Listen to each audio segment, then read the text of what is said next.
Hello friends, very good morning to all of you. कैसे हैं आप सब? I hope you all are very well. और अच्छे से रहिए, सतर्क होकर रहिए, क्योंकि बीमारी जो है वो काफ़ी तेज़ी से फैल भी रही है और आपके ज्ञान पे इसका कोई असर नहीं पड़ना चाहिए। तो इसी बात के साथ आज मैं शुरू करूंगा 13 अप्रैल का करंट अफेयर्स। बस इससे पहले आपके लिए कुछ जनरल इन्फॉर्मेशन है। कुछ बच्चे जो हैं पीडीएफ के लिए ज़्यादा परेशान हैं। मैं काइंडली बता दूं कि कैसे आपको पीडीएफ डाउनलोड करना है। आप जानते भी होंगे कि टेलीग्राम का जो ये लिंक है, इसको जब आप ज्वाइन करोगे तो हमारा चैनल आपको मिल जाएगा, जिस पे आपको डिस्क्रिप्शन में जिसका लिंक होगा। ठीक है, तो बहुत ही आसान सा उपाय है। वन डे एग्ज़ाम पॉइंट ये सेम लोगो होगा, इसके साथ आपको जाना है और आपको इसके मेन पॉइंट पे दबा करके यहाँ फाइल्स में पहुँचना है। फाइल्स में अगर देखोगे ना, अभी तक मैंने जितने भी पीडीएफ शेयर किए हैं, एक एक दिन के, महीने के लास्ट में मैं 60 से 65 पीडीएफ इस बार भेजा था। पिछली बार 85 तक पीडीएफ भेजा था। मैं बहुत ज़्यादा पीडीएफ मैं सेंड करता हूँ मंथ के एंड में। सब आपको मिल जाएगा, ज्योग्राफी, हिस्ट्री, पॉलिटी, सारे सब्जेक्ट के। ठीक है, आप यहाँ देखोगे तो 598 फाइल्स हैं। तो जिन बच्चों को जो मुझे पर्सनल मैसेज कर रहे हैं या टेलीग्राम पे जो ग्रुप है उसमें भी मैसेज बाजी चल रही है कि सर पीडीएफ इसका कहाँ है, शायद उनको ये समझ नहीं है टेलीग्राम चलाने की। तो हो सकता है आपको नहीं आता हो, इसलिए मैंने आपको ये ओपन करके दिखाया। ठीक है, आप यहाँ जाओगे, फाइल्स में एक एक पीडीएफ आप सर्च कर पाते हो। होता क्या है कि मैं वीडियो का, देखिए यहाँ पे मैंने 9, 10, 12 का एक साथ सेंड किया है। ठीक है, लेकिन मैं लिंक भी भेजता रहता हूँ। तो लिंक भेजने में आपका लिंक पे ध्यान गया, उस पे ध्यान नहीं गया। साथ ही साथ और भी जो चीज़ें हैं इंपॉर्टेंट वीडियो, उनका भी मैं लिंक शेयर करता रहता हूँ। तो पीडीएफ ज्वाइन करने के बहुत फ़ायदे हैं। इस पे मैं डेली क्विजेज़ भी देता हूँ। दोनों में से किसी चैनल पे आप जाओगे तो उस पे आपको फाइल्स मिलेगा और फाइल्स में सारे पीडीएफ आपको मिल जाएंगे। ठीक है, तो आई होप आपको ये चीज़ समझ में आ गई होगी और आप परेशान होने की जगह पे टेलीग्राम ज्वाइन करोगे और ज्वाइन करने के बाद सारे पीडीएफ एक्सेस करके खुद सेव कर लोगे। इसमें सेव का भी ऑप्शन होता है। आप डाउनलोड करोगे यहाँ पे तो ये डाउनलोड हो जाता है, फिर आप उसे देख लो, यहाँ पे डाउनलोड हो गया और उसे आप सेव कर सकते हो। तो इट मीन्स कि आप उसे इस्तेमाल कर सकते हो, ये आपका रहेगा इसके बाद। तो ये डाउट जो है मैक्सिमम लोगों के थे, अब क्लियर हो गए होंगे। तो अब आज की क्लास शुरू करते हैं। चलिए, अभी हाल ही में कौन सा तूफान आया है? तो देखिए, यहाँ तूफान का नाम पूछा गया, कहाँ आया है ये तो मैं बताऊंगा ही। तो ये तूफान का नाम है सीरोज़ा।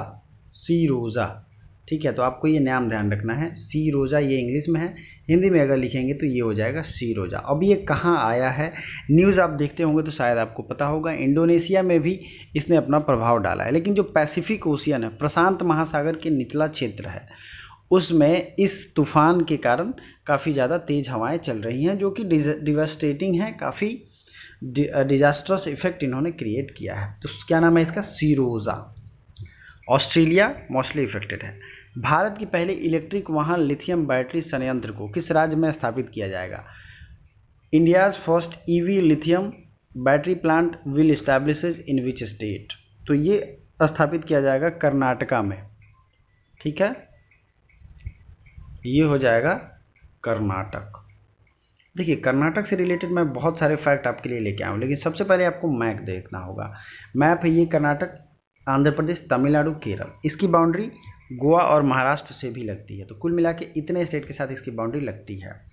ठीक है, आगे बढ़ते हैं। भारत का पहला खिलौना विनिर्माण क्लस्टर यहीं पे बन रहा है, आपको पता भी है। वीर सावरकर फ्लाईओवर, वीर सावरकर के नाम पे फ्लाईओवर जो है यहीं पे बना है। कोरोना वॉच ऐप लॉन्च किया गया था कर्नाटका के द्वारा। कोविड-19 राहत कोष के लिए ऑनलाइन शतरंज टूर्नामेंट सबसे पहली बार शुरू किया था कर्नाटक ने। ठीक है, अब बात करते हैं कर्नाटक में अलमट्टी डैम है जो कि कृष्णा रिवर पे है, कृष्णा नदी पे है। कृष्ण राज सागर डैम है जो कि कावेरी नदी पे है। ये दोनों अगर आपको ट्रिक से याद करना हो तो आराम से याद करिए। देखिए, जिसमें जो रिवर है उसका वो डैम है ही नहीं। जैसे कृष्णा रिवर पे अलमट्टी डैम है और कृष्ण राज जहाँ नाम आया वो कावेरी नदी पे है।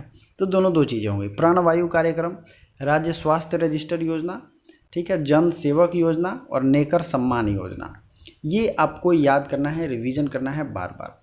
अब आपको कमेंट बॉक्स में ये कमेंट करके बताना है कि कर्नाटक में कौन कौन से नेशनल पार्क हैं, क्योंकि मैं हर हमेशा आपको रिवीजन कराता रहता हूँ। रोज़ के रोज़ मैंने टारगेट लिया है 4 से 5 राज्य का मैं करंट अफेयर्स में रिवीजन कराऊंगा ही नेशनल पार्क का, क्योंकि बहुत ज़्यादा जरूरी है। रिवीजन से ही आपको वो याद हो पाएगा।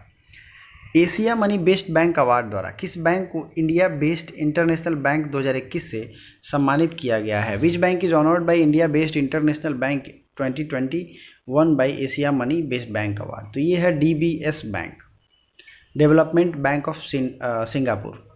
इसकी स्थापना तो उतनी जरूरी नहीं है, लेकिन आप देख लो 1968 में, मुख्यालय सिंगापुर है, chairman Peter share, CEO Piyush Gupta. CEO चूँकि भारतीय हैं इसलिए आपको याद रखना चाहिए। इसको बेस्ट बैंक अवार्ड द्वारा सम्मानित किया गया है, ठीक है, इंडिया बेस्ड इंटरनेशनल बैंक। तो ये आपको DBS बैंक यानी डेवलपमेंट बैंक ऑफ सिंगापुर आपको याद रखना है।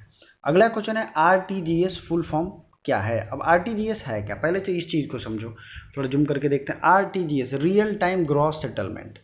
अब देखिए ये जो है 14 घंटे के लिए ये सर्विस RBI के द्वारा बंद किया जाएगा ताकि सिस्टम को अपग्रेड किया जाए। RTGS को बैन किया जाएगा 18 अप्रैल को। तो ये न्यूज़ आपने हो सकता है देखा होगा। RTGS है क्या, देखिए दो तरीके के सेटलमेंट होते हैं।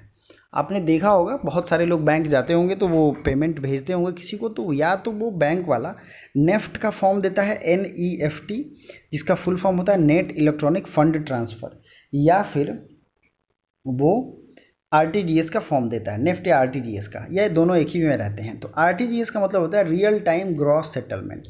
इसमें लिमिटेशन ज़्यादा होता है, यूँ कहें कि 1 लाख से ज़्यादा आपको भेजना है तो RTGS इस्तेमाल करते हैं और नेफ्ट उससे कम। तो ये एक सेटलमेंट का है। दोनों में अंतर क्या है कि जो नेफ्ट होता है वो वीकली बेसिस पे उसको सेटल किया जाता है, लेकिन RTGS आपने अभी पैसा भेजा और सामने वाले को मिल गया। तो अब आपको ये जो है इकोनॉमिक टर्म है, तो इसमें ज़्यादा घबराने की बात नहीं है। आपको ये समझना है कि इसका फुल फॉर्म क्या होता है, कि एग्ज़ाम में डायरेक्टली यही सब चीज़ें पूछी जाती हैं, ठीक है। अब जो है repo rate, reverse repo rate हमने देखा था कि नहीं बदला है, और कितना कितना है रेपो रेट और रिवर्स रेपो रेट बताइए। 4% है रेपो, 3.65% है रिवर्स रेपो, और MSF है 4.15%। तो ये तीनों चीज़ आपको याद रखना है, ठीक है। भारतीय सेना के नए उप प्रमुख कौन बन गया, who has been the vice chairman of Indian army, Upendra Dwivedi, ये भारतीय सेना के उप प्रमुख बन गए हैं। अगला है विश्व पार्किंसंस दिवस कब मनाया जाता है। विश्व पार्किंसंस एक डिजीज़ होती है दिमागी रूप से, जो 11 अप्रैल को मनाई जाती है, विश्व पार्किंसंस डिजीज़। अब अप्रैल महीने के जो भी दिवस हैं उनको हम लोग आराम से रिवीजन करेंगे। पहला है 1 अप्रैल को उड़ीसा डे मनाते हैं, प्रिवेंशन ऑफ ब्लाइंडनेस वीक, ये मनाते हैं 1 अप्रैल को। 2 अप्रैल को मनाते हैं वर्ल्ड ऑटिज्म अवेयरनेस डे, क्या मनाते हैं 2 अप्रैल को वर्ल्ड ऑटिज्म अवेयरनेस डे। 4 अप्रैल को मनाते हैं international day for mine awareness, mine जो है उनके लिए जो मनाया जाता है। 5 तारीख को है नेशनल मैरीटाइम डे। 7 अप्रैल को है वर्ल्ड हेल्थ डे। 10 अप्रैल को है वर्ल्ड होम्योपैथी डे। 11 अप्रैल को है नेशनल सेफ मदरहुड डे और नेशनल पेट डे। पेट जो एनिमल हम लोग पालते हैं, पालतू पशु, उनका दिवस भी है 11 अप्रैल को। और उसके अलावा पार्किंसंस डिजीज़ भी का दिवस भी है यही 11 अप्रैल। 13 अप्रैल है जालियांवाला बाग मैसेकर। 17 अप्रैल है वर्ल्ड हीमोफीलिया डे। हीमोफीलिया खून की कमी से होती है, आपको पता है हीमोफीलिया जिसको होती है उसको क्या होता है, हीमोफीलिया में रक्त नहीं बनता है, यानी ब्लड फॉर्मेशन नहीं होता है। 18 अप्रैल को वर्ल्ड हेरिटेज डे मनाते हैं, और 21 अप्रैल को नेशनल सिविल सर्विसेज डे मनाते हैं, सेक्रेटरीज डे, ठीक है, क्योंकि 21 अप्रैल को ही लॉर्ड का एक जो है ये सिविल सर्विसेज की जो पहली दिवस शुरू मानी जाती है वो 21 अप्रैल को ही मानी जाती है। 22 अप्रैल को मनाते हैं वर्ल्ड अर्थ डे, पृथ्वी दिवस। 23 अप्रैल को world book and copyright day. 24 अप्रैल को नेशनल पंचायती राज दिवस। पंचायती राज की शुरुआत भी 24 अप्रैल 1993 को हुई थी, इसलिए इसे मनाते हैं। एक्ट जो है वो इस दिन पास हुआ था। 25 अप्रैल world malaria day. 26 April world intellectual property day. 28 April world day of safety and health at work, world veterinary day. ये जो है इतने दिवस आपको याद रहने चाहिए, रिवीजन करते रहो, बार बार करंट अफेयर्स देखता रहो करो। 6 बजे एकदम लाइव आता है हमारा करंट अफेयर्स, और अगर BHU एंट्रेंस पॉइंट की बात करें तो उस पर 6:30 बजे आएगा। अगर आप लाइव देखते हो तो ज़्यादा बेनिफिट मिलता है। एक सुबह में टारगेट फिक्स करो कि हमें ये करंट अफेयर्स देखना है। क्यों देखना है, क्योंकि इसमें मैं अलग से 200 से 300 करंट अफेयर्स के साथ साथ मैं GK GS अगर बता दे रहा हूँ तो इससे आपका बहुत फ़ायदा हो रहा है, ये बात आप ध्यान में रखो। और आपका टाइम क्या जाता है, मात्र 15 मिनट। आपकी जितनी कैपेसिटी है उससे ज़्यादा मैं पढ़ा सकता हूँ। अगर आप लोग रेडी हों तो ये वीडियो मैं इतना इंटरेस्टिंग बना दूंगा धीरे धीरे। लेकिन होता क्या है कि मैं यहाँ से आपको मटेरियल देना शुरू करता हूँ, चीज़ें जीके जीएस के फैक्ट्स बताता हूँ, लेकिन आप लोग बोर हो जाते हो। तो थोड़ी सी कैपेसिटी बढ़ाइए और पढ़ने की हैबिट डालिए रोज सुबह में। अगला क्वेश्चन आपने देख लिया होगा, किस अंतर्राष्ट्रीय संगठन ने ऊंचाई प्राप्त करने वाली कंपनियों पर एकजुटता कर लगाने का प्रस्ताव रखा है। Which international organisation gave a proposal for unity tax for high income people and company. तो ये IMF ने ऐसा प्रस्ताव रखा है, इंटरनेशनल मॉनिटरी फंड। ठीक है, क्रिस्टीना जॉर्जिवा इसकी अभी प्रेसिडेंट है। इसकी स्थापना हुई थी 1945 में और हेडक्वार्टर है वाशिंगटन DC में। भारत में टीका उत्सव कब से कब मनाया जाएगा? तो ये मनाया जाएगा 11 अप्रैल से 14 अप्रैल। टीका उत्सव मनाएंगे ज्योतिबा फुले से भीमराव अम्बेडकर के जन्म दिवस तक। ज्योतिबा फुले के जन्म दिवस से शुरू करेंगे, भीमराव अम्बेडकर का 14 अप्रैल है। 14 अप्रैल को नेशनल हॉलीडे का भी प्लान रखा गया है। किस भारतीय को अमेरिकी पुरुष हॉकी टीम का प्रमुख कोच बनाया गया है? तो अमेरिकी पुरुष हॉकी टीम का कोच बनाया गया है जिस भारतीय को, उनका नाम है हरेंद्र सिंह। अगला है, पूर्व कैरेबियाई द्वीप के सेंट विंसेंट के किस निष्क्रिय ज्वालामुखी में विस्फोट हुआ है? तो इसका नाम है loss of rear Jwalamukhi, loss of rear. ये दरअसल निष्क्रिय था कई सालों से, मतलब हंड्रेड्स ऑफ ईयर से ये इसमें कोई विस्फोट नहीं हुआ था, but suddenly it exploded and आपने न्यूज़ में भी देखी होगी।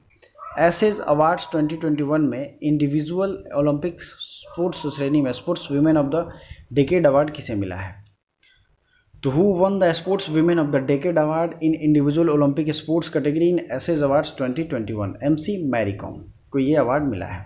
अब आपको जो 2 क्वेश्चन कमेंट करने हैं वो ये हैं, ठीक है, और इससे पहले हम पुराने दिनों के जो करंट अफेयर्स हैं उनको हम लोग रिवीजन करेंगे। तो रिवीजन थोड़ा फास्ट होगा। भारत ने किस पड़ोसी देश में संस्कृत लिखने के लिए ऐप लॉन्च किया है? तो ये है बांग्लादेश। इंडिया ने वर्चुअल मीटिंग के जरिए किस देश के साथ समझौता किया है? तो ये है नीदरलैंड। वाटर सेक्टर के लिए कल ही मैंने बताया। तो दुनिया का पहला माइक्रो सेंसर आधारित विस्फोटक ट्रेस डिटेक्टर नैनो स्निफर किसने लॉन्च किया है? रमेश पोखरियाल निशंक ने। किसने हंस डीहा गोड्डा रेल लाइन को देश को समर्पित किया? तो पीयूष गोयल ने। किस देश की नौसेना ने हिंद महासागर क्षेत्र में फ्रीडम ऑफ नेविगेशन ऑपरेशन का आयोजन किया? तो ये है अमेरिका। किस देश ने अलीबाबा समूह पर 2.8 बिलियन का जुर्माना लगाया? तो ये है चीन। किस राज्य सरकार ने दिव्यांगों के लिए निःशुल्क 50 किलोमीटर की यात्रा की घोषणा की? बिहार। अगला है, किसने विश्व बैंक IMF की 130वीं विकास समिति में भाग लिया है बैठक में? तो ये है निर्मला सीतारमन। और 9 नंबर क्वेश्चन है, 2020 ACM AM ट्यूरिंग पुरस्कार किसने जीता? अल्फ्रेड वेनो ओहो।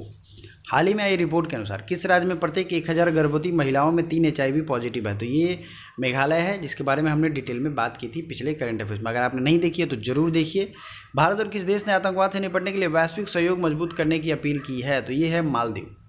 नए राजस्व सचिव के रूप में किसे नियुक्त किया गया? Who is appointed as new revenue secretary? तो न्यू रेवेन्यू सेक्रेटरी बनेगी तरुण बजाज। और जो अपॉइंटमेंट की वीडियो है वो आज 11 बजे आ रही है वन डे एग्जाम पॉइंट पे, जरूर देखिएगा, सब्सक्राइब करिए और उस वीडियो को लास्ट तक देख के सपोर्ट जरूर करिए। किस राज्य सरकार ने 14 दिन का मास्क अभियान शुरू किया? तो ये शुरू किया था उड़ीसा ने। भारत ने किस देश को 100 करोड़ रुपए की गश्ती जहाज GSPS जोरोस्टर दिया है? तो सेशल्स को। केरल सरकार किस नाम से एक व्यापक कोविड टीकाकरण अभियान शुरू करेगा? तो ट्रेसिंग द कर्व। अगला है, किस महान कवि की तपस्थली का नाम महमूदपुर से बदलकर परासौली रखा जाएगा? सूरदास। सुप्रीम कोर्ट के पहले यही आधारित रिसर्च पोर्टल का नाम रखा जाएगा सुपेश। IMF द्वारा जारी रिपोर्ट के अनुसार कोविड-19 संकट के कारण भारत का ऋण GDP रेशियो 74% से बढ़ के 90% हो गया है। ठीक है, तो यही था। अब जो है, जो मैं क्वेश्चन पूछा हूँ उसका आपको आंसर करना है। क्वेश्चन क्या है देख लेते हैं। आपके सामने है दोनों क्वेश्चन। भारत ने किस पड़ोसी देश में संस्कृत सिखाने के लिए ऐप लॉन्च किया जाएगा? इंडिया वर्चुअल मीटिंग के जरिए किस देश के साथ स्ट्रैटेजिक पार्टनरशिप वाटर सेक्टर किया? तो ये दोनों चीज़ों का आंसर मैंने अभी जस्ट बताया है, तो जरूर कमेंट करिए। Thank you so much.